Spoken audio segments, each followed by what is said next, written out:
शुरू करें।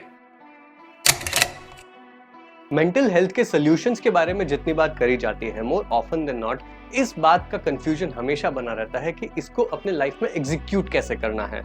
ऑलमोस्ट 5-6 साल पहले से एक्सटेंसिव रिसर्च इस बात पर जोर डाल रही है कि न्यूट्रिशन सिर्फ फिजिकल हेल्थ पर ही नहीं बट मेंटल हेल्थ पर भी असर डालता है, and diet shaping is probably one of the interventions जिससे ब्रेन हेल्थ पर एक डायरेक्ट इफेक्ट डाला जा सकता है। चैलेंज हमारे लिए अब ये है कि हम इतना तो जानते हैं कि प्रोटीन और सप्लीमेंट्स खाने से मसल्स कैसे बनाए जाते हैं, but for something like the brain ये समझना अक्सर मुश्किल हो जाता है कि फूड इनटेक हमारे दिमाग के लिए बेनिफिशियल या हार्मफुल कैसे हो सकता है। First things to understand is that इसका ऑनसेट बचपन से ही हो सकता है।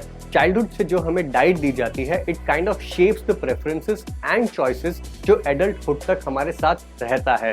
The good thing is adulthood में इन प्रेफरेंसेस और चॉइसेस को बदला जा सकता है if you are willing to make that change for your benefit.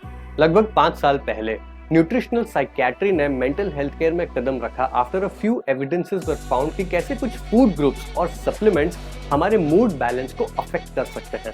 First thing to know is that nutrition हमारे ब्रेन के लिए बेनिफिशियल हो सकता है in 3 important ways. It is crucial for brain development, it puts the brain into a growth mode and it fills the gut with healthy bacteria.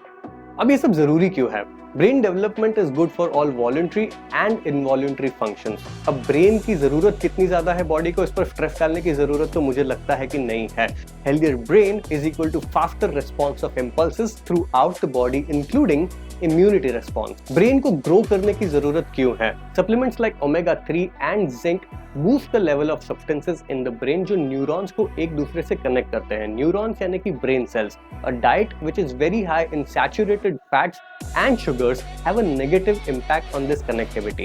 Better connected neurons मतलब improved memory and improved thinking process. इसका मतलब आप अपने problems और उसके solutions के बारे में आसानी से और effective तरीके से सोच सकते हैं।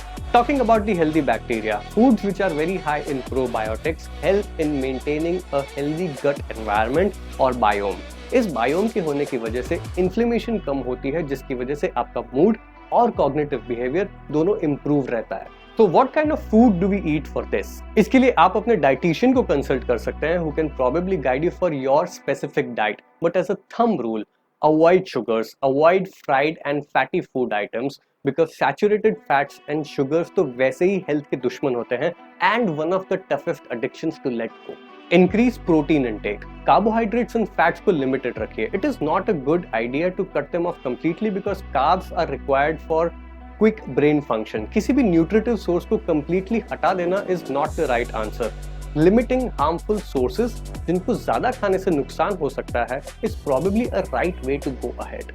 प्रॉब्लम्स जैसे कि टायर्डनेस, ज्यादा सोना, एंजाइटी, प्रॉब्लम्स के बारे में सोचने से भी डरना कहीं ना कहीं डाइट से जुड़े हुए हैं और ये सब प्रैक्टिकल बातें हैं। अगर आपको लगता है कि डाइट चेंज लाने से, लाइफस्टाइल में एक बदलाव लाने से आपके मूड पर, आपके हेल्थ पर एक अच्छा असर पड़ सकता है तो please try it out. If you want to discuss this or about any other problem that's bothering you, there is a reach out form जिसका लिंक नीचे डिस्क्रिप्शन में दिया है। Until next time, this is दरवाजा खोलो। Please be kind to the person next to you. Thank you.